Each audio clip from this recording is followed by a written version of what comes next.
What's up, guys? Welcome back to the channel. This is Maverick here with episode 2 of the Misfit of Demon King Academy.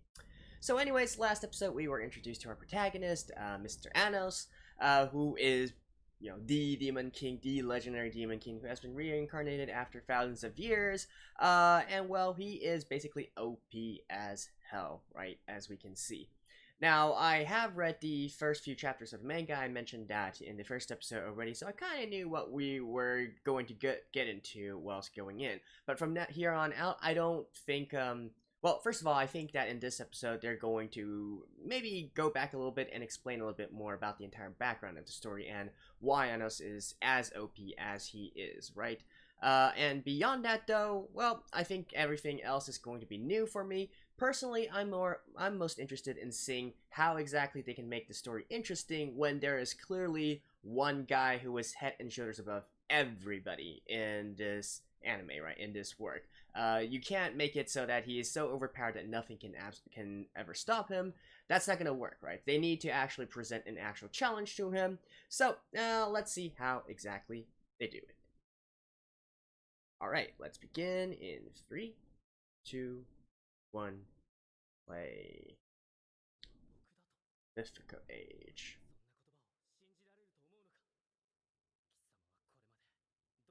Okay. So yeah, they did go back.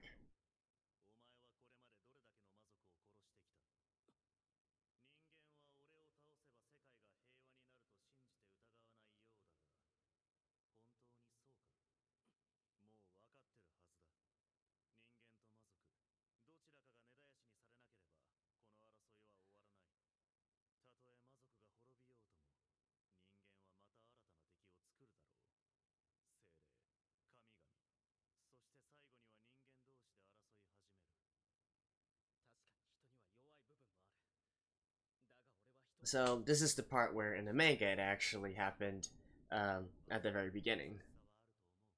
Then they kind of just switch things up a little bit here.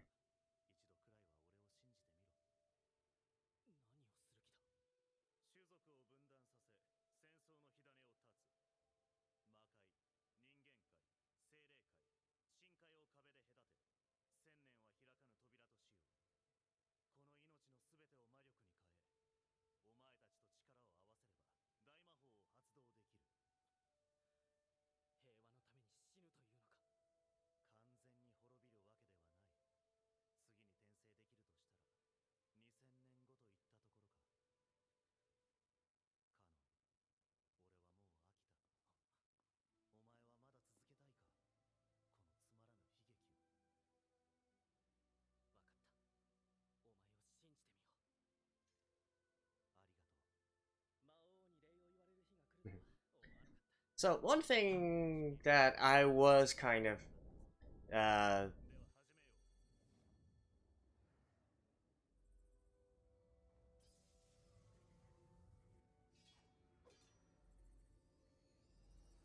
right. So hold on a second.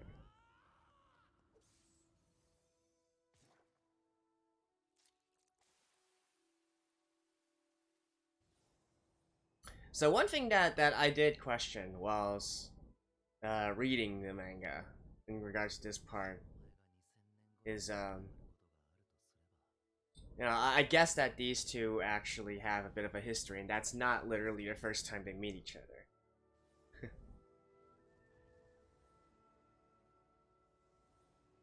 But yeah, pretty much this is what happened in the past.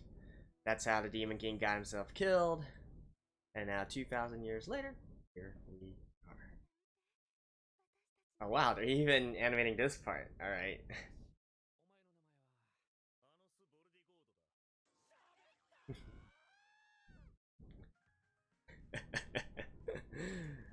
And of course, the clueless parents are as clueless as ever. Alright, so I still have read a little bit of this part. In the manga, this part is actually first.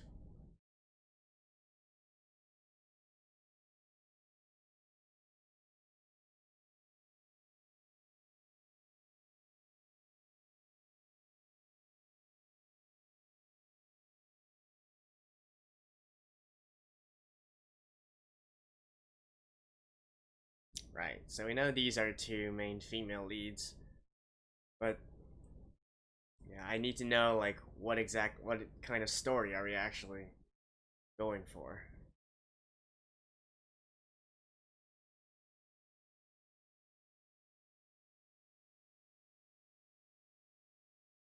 You know, technically, Misha has already shown to have great magical potential as well, right? I think her reading was like 100,000.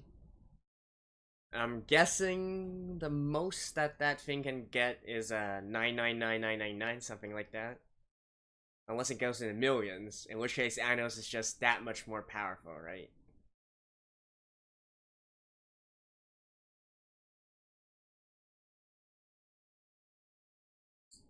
Demon King Academy. Witch of Destruction.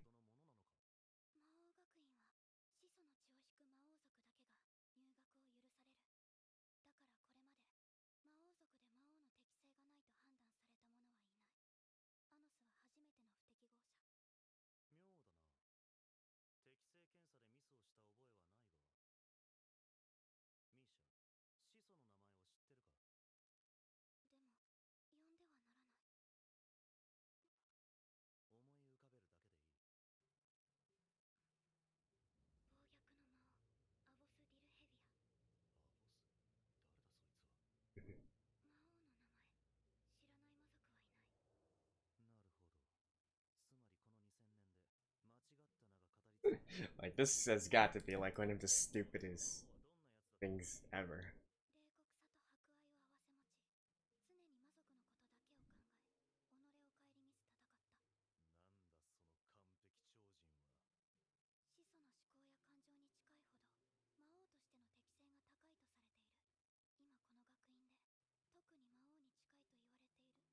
This girl?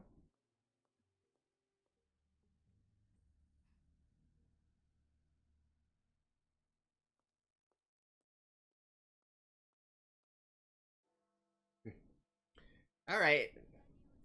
I guess someone's in for a whooping.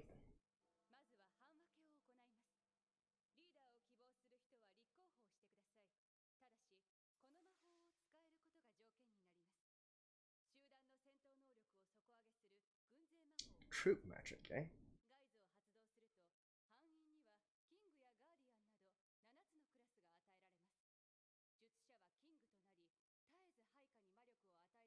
Huh.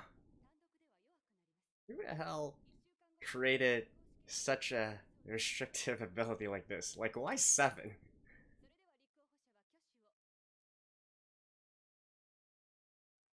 Alright, this is probably the first.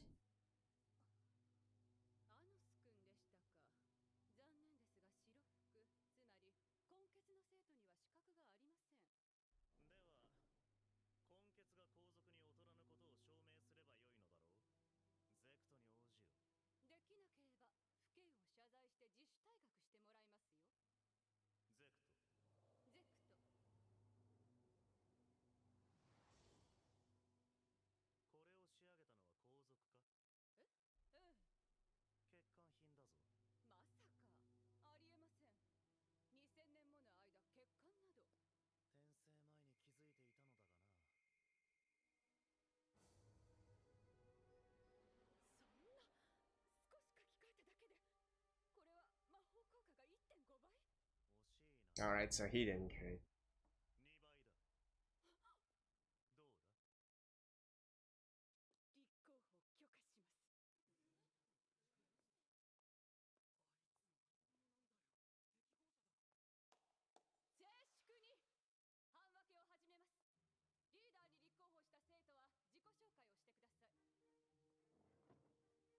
Alright, so who are you? 7 Elder Necron? Are you a necromancer? Hmm?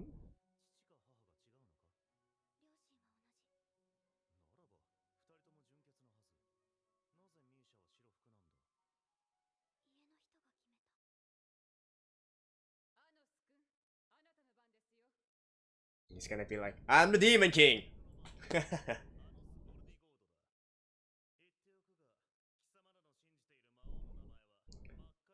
Yeah, this guy really gives no shits about everybody.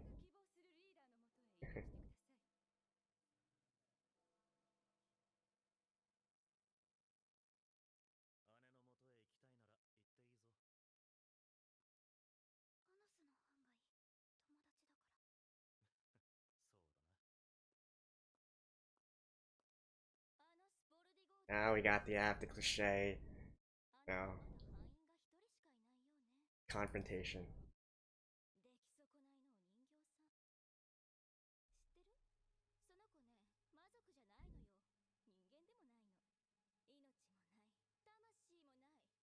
Oh? Really? Huh. A, an enchanted doll? Wow. Okay.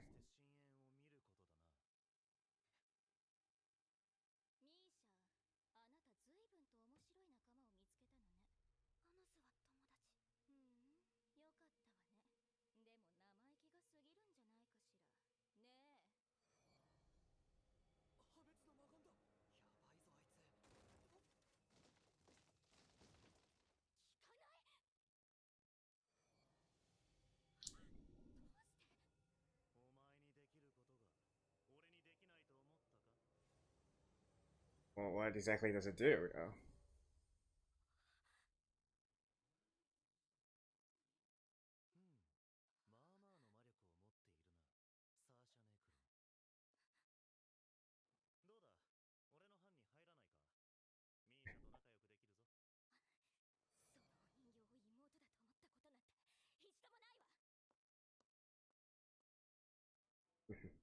Ah, don't worry, you'll join in soon enough.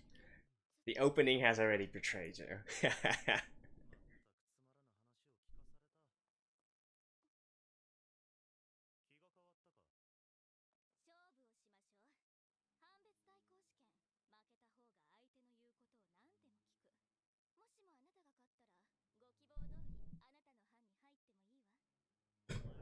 Alright, let me guess. Is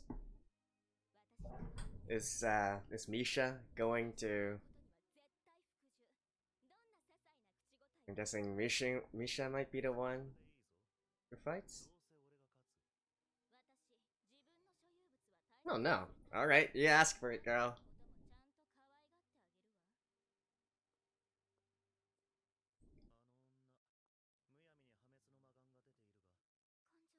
I thought this was gonna be one of those cases where, look, I don't even need to fight you, just fight your sister.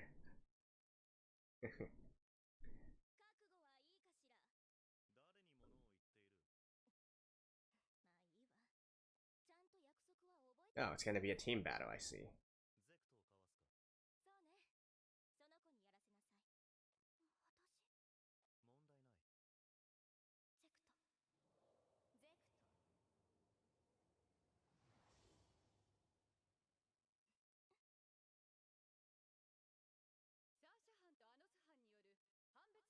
Oh, I guess it is a team competition exam. Alright.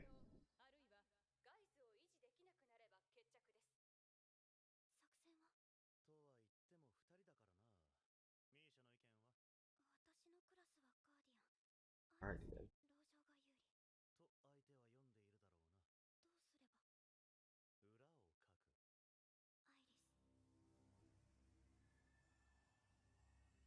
So, build a decoy first?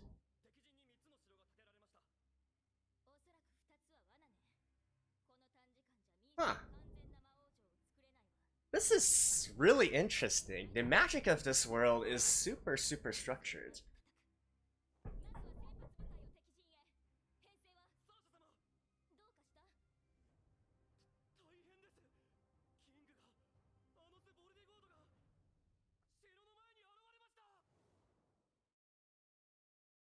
Anyways, as I was saying, it's really structured, like with all the classes and all these set magics that emphasize on team battles. And as we can see here, you know, they obviously all have their own occupations and positions.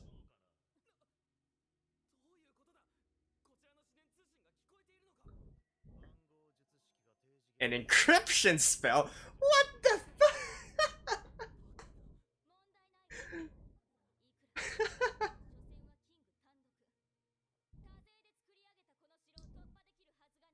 Oh man, this is actually more entertaining than I realized.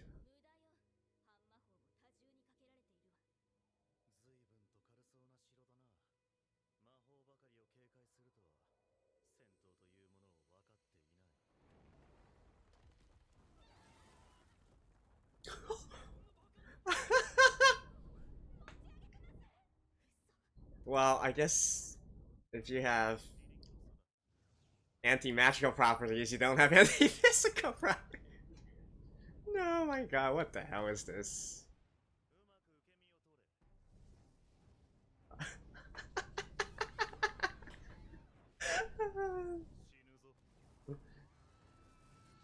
Yeah, you gotta stop the momentum. If they don't have anti-fall magic, they'd be definitely be knocked out or dead here.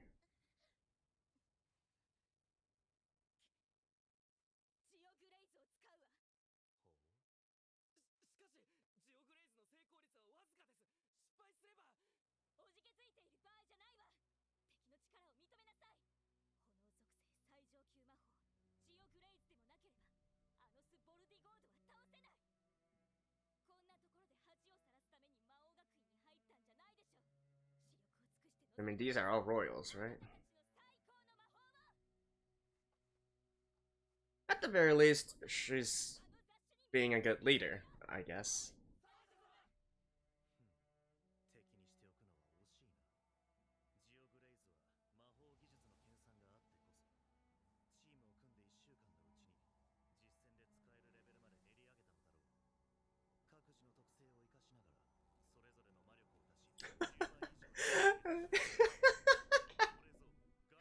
Okay, so I guess what's happening here is that all the magic is actually a sort of a reimagination of modern technology.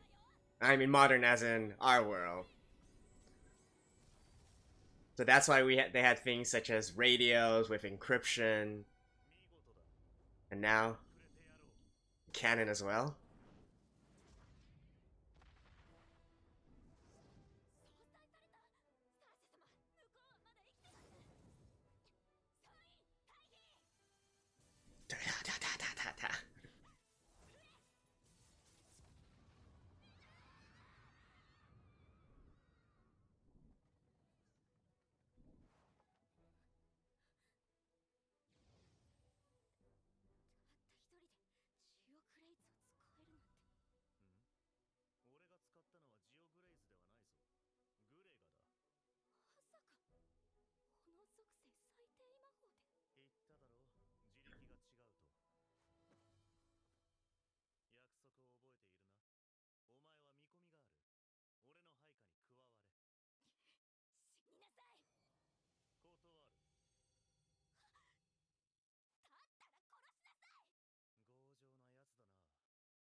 Come on, we don't need to. This is a little bit too fast. Like, we don't need to get the sister sob story so early. Unless they're really wanting to rush things.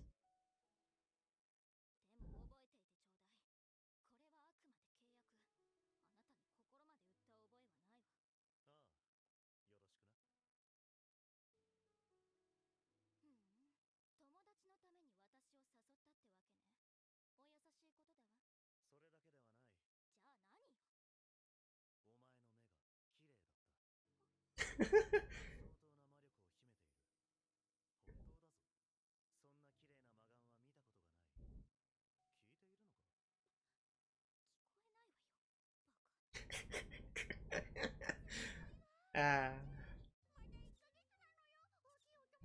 oh, is she coming for dinner as well?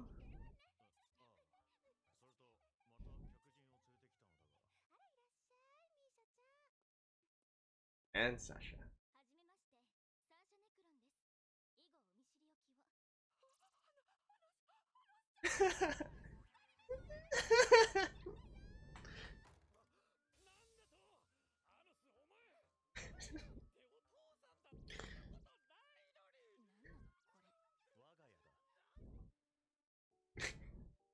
Alright. But again, judging from the opening, I guess it's 2 for now, right? That's not gonna be one of those harems that gets out of hand, right? Well, hopefully.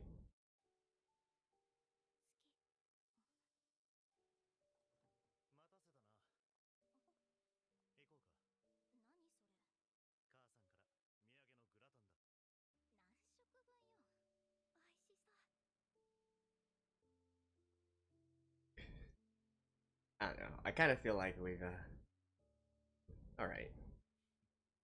Isn't that a little bit too early? Though?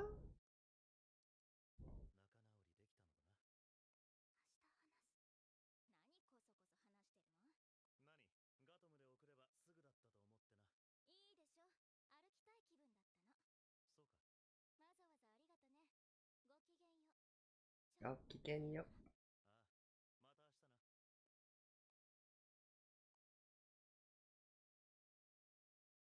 There is...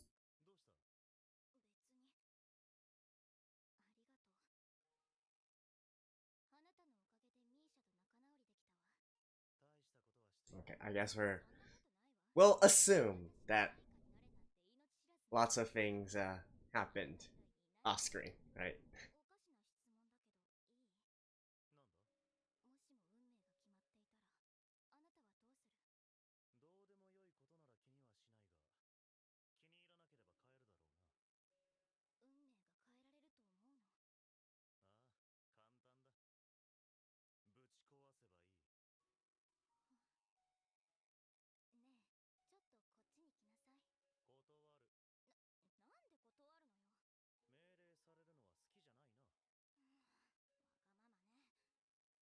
Please?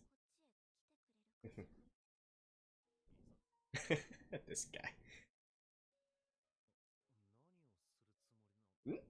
Whoa, that is certainly... This is episode 2, guys! Episode 2! And they literally met for half an episode. I guess between friends. Alright. Whatever you say.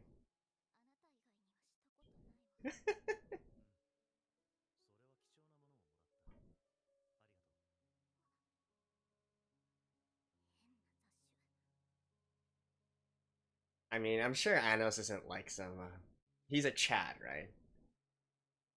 And since they're talking about his descendants and whatnot, he definitely had his fair share of wives 2,000 years ago.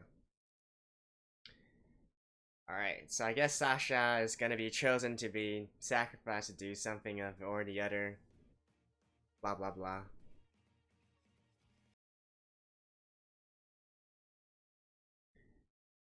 Alright, let's take a look at the ending here.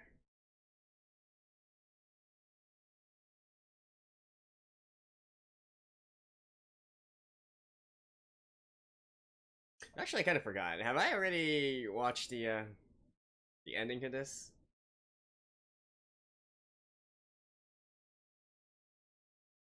I don't think so. Alright, so we'll take a look at this.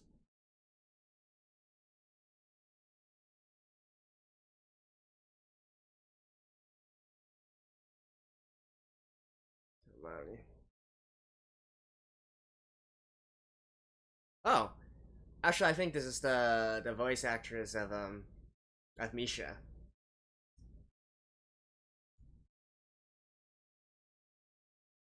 Yeah, I think it's the voice actress of Misha that's singing this.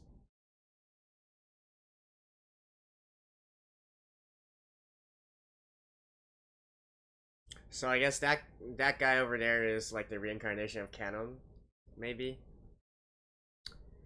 All right, see you guys after this. Well. I gotta say, that was not bad at all. Sure, you could say that it's very cheesy, it's very corny. There are some parts of it that are not only cliche but also a little bit accelerated. But I still feel pretty hyped about the things that transpired here, and I was entertained, right? And that's all we really want from anime, which is entertainment. So, yeah, I mean, we've already seen the Annals going against each other in like one-on-one type of battles, or I guess not really one-on-one, but more of him versus everyone, him versus the world, that kind of situation. This is the first time we've had a formal team battle here, and I gotta say, the amount of, like I was saying within the episode, the sort of magic structure that they are using is definitely really intriguing to me. It's not like, especially in the case of Annals, where he has so much power, you literally think that he's able to bend the rules and do whatever he wants, right? And that could still very well be true, but at least the world around him, the world that we are currently in right now, has its own set of magic structure, right? And the magic structure that's being used here is honestly quite different from everything that I was expecting. Right? Normally with these kinds of fantasy works, sure, you got, for instance, fire magic, you got like small flames, small sparks, you might have like a illumination spell or something like that. Then you move on to fireballs, you move on to like waves of fire, and then eventually maybe, you know, meteors or whatnot, right? So it normally follows that kind of progression of magic with the elements. However, what we see here is even magic that's being specialized for battlefield use, right? Like, such as building pre-established fortifications, and I'm assuming, you know, they have like these it's sort of like, I almost feel like it's playing PUBG in a sense, right? There's these predefined fortifications that you have, but I'm sure that if they wanted to, they could also do various modifications on the fly. And as we can see from their dialogue, they not only have these fortifications, but they're also expected to sort of strengthen the defenses of the fortifications. You know, you can think of things like layering more spells, more defensive spells onto the fortification, maybe setting up some traps, setting up some artillery fire, and so on and so forth, right? And it's definitely really intriguing to me how it's utilizing magic in this kind of in this kind of method. And not only that, we also see there's communication magic, right? And then not only have communication magic, but you also gotta have encrypted communication magic, because the other party might try to listen in on what you're saying, right? And so you have this back and forth as well. You have encrypted communication, but there's also hacking as well, to, well, if you could call it hacking anyways, in order to gather information and whatnot, right? And you know, all in all, it's just it's really reminiscent of like a modern battlefield in that sense. And then even at the end there, or even at the beginning, right, where we have these magic that's specialized for saying, okay, so there is this magic where it's only utilized by up to 7 people. You have a king, and then you can basically, with this sort of formal magic, grant your powers to your team members or whatnot, right? So it's definitely not exactly what I was expecting, but and you know, there's pros and cons for each type of magical structure. I've definitely seen lots of works where literally the limit is your imagination, right? You can do whatever you want, and then there are other sort of fantasy works that follow a very rigid structure as well, and sometimes you can't even go beyond the known spells, right? So this one might be a sort of mix between the two, with Anos being the outlier simply because he's that much stronger than everyone else, right? But even, you know, even up to now, it seems that he's not really going beyond the boundaries, right?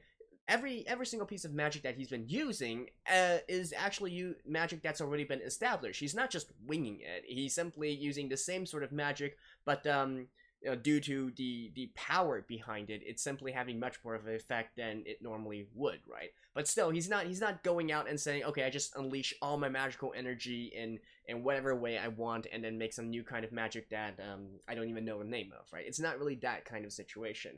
So I just find that very interesting, that even as the Demon King, he still needs to adhere to these sort of rules and constructs, right? So, you know, that's pretty neat for me in all things considered.